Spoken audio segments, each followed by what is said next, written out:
নমস্কার। আজকের আবহাওয়ার খবরে আপনাদের সবাইকে স্বাগতম। বঙ্গোপসাগরে ঘনীভূত হওয়া নিম্নচাপটির শক্তি হারিয়ে আপাতত ঘূর্ণিঝড়ে পরিণত হলেও দুর্যোগের কালো মেঘ কিছুতেই পিছু ছাড়ছে না বাংলার। বিশেষ করে উত্তরবঙ্গের পাহাড়ি জেলাগুলিতে নতুন করে আশঙ্কার মেঘ আবারও ঘনীভূত হচ্ছে। আবহাওয়া দপ্তরের সর্বশেষ পূর্বাভাস অনুযায়ী দক্ষিণ ও উত্তর দুই বঙ্গে বৃষ্টির দাপট বাড়তে চলেছে। কোথাও জারি করা হচ্ছে লাল সতর্কতা, আবার কোথাও কমলা সতর্কতা। আজকের আবহাওয়া বিস্তারিত আপডেট নিয়ে আমি থাকছি আপনাদের সাথে। প্রথমে আসছি উত্তরবঙ্গের কথায়। উত্তরবঙ্গের একাধিক জেলায় গত কয়েকদিন ধরেই লাগাতার বৃষ্টিপাত চলছে। আজ পরিস্থিতি আবারও গুরুতর রূপ নিতে পারে। আবহাওয়া দপ্তরের তথ্য অনুযায়ী দার্জিলিং, কালিম্পং, জলপাইগুড়ি এবং আলিপুরদুয়ারে 7 থেকে 20 সেন্টিমিটার, এমনকি কিছু জায়গায় তার থেকেও বেশি প্রবল বৃষ্টিপাতের সম্ভাবনা রয়েছে। টানা এই বর্ষণের ফলে উত্তরবঙ্গের পাহাড়ি নদীগুলিতে জলস্তর ইতিমধ্যেই বিপুল সীমার উপর দিয়ে বইতে শুরু করেছে, যা বিস্তীর্ণ নিচু এলাকায় প্লাবনের আশঙ্কা তৈরি করেছে। দার্জিলিং এবং কালিম্পংয়ের পাহাড়ি রাস্তায় একাধিক জায়গায় নতুন করে ভূমিধস নেমেছে, ফলে স্তব্ধ হয়ে পড়েছে স্বাভাবিক জনজীবন।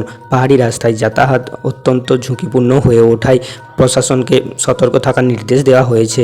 রাজ্য বিপর্যয় মোকাবিলা বাহিনী বা এনডিআরএফকেও ইতিমধ্যেই হাই অ্যালার্টে রাখা হয়েছে। দার্জিলিং, কালিম্পং, জলপাইগুড়ি, আলিপুরদুয়ারের পাশাপাশি কোচবিহার, উত্তর ও দক্ষিণ দিনাজপুর এবং মালদা জেলাগুলিও আজ থেকে ভারী থেকে অতি ভারী বৃষ্টির পূর্বাভাস দেওয়া হয়েছে।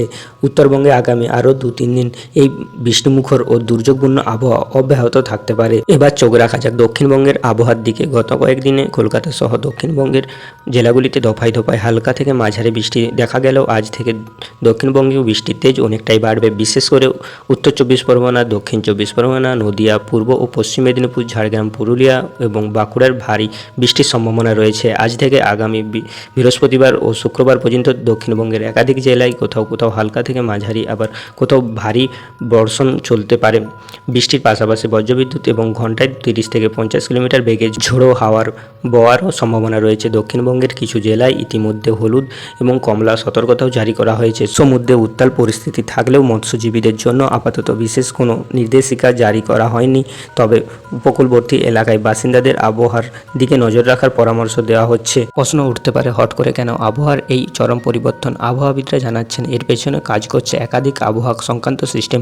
প্রথমত মৌসুমি অক্ষরেখাটি বর্তমানে ভারতের শ্রী গঙ্গানগর, বারাণসী, রাঁচি ও দীঘা হয়ে উত্তর দক্ষিণ বঙ্গোপসাগরের পর্যন্ত বিস্তৃত রয়েছে। দ্বিতীয়ত, বঙ্গোপসাগরের নিম্নচাপটি প্রবল হলেও এটি বর্তমানে ঝাড়খণ্ড এবং গাঙ্গেয় পশ্চিমবঙ্গের দক্ষিণাংশে ঘূর্ণাবর্ত হিসেবে অবস্থান করছে। এর পাশাপাশি উত্তর বিহার ও উত্তর পশ্চিম বঙ্গোপসাগর পর্যন্ত একটি নিম্নচাপ অক্ষরেখাও সক্রিয় রয়েছে।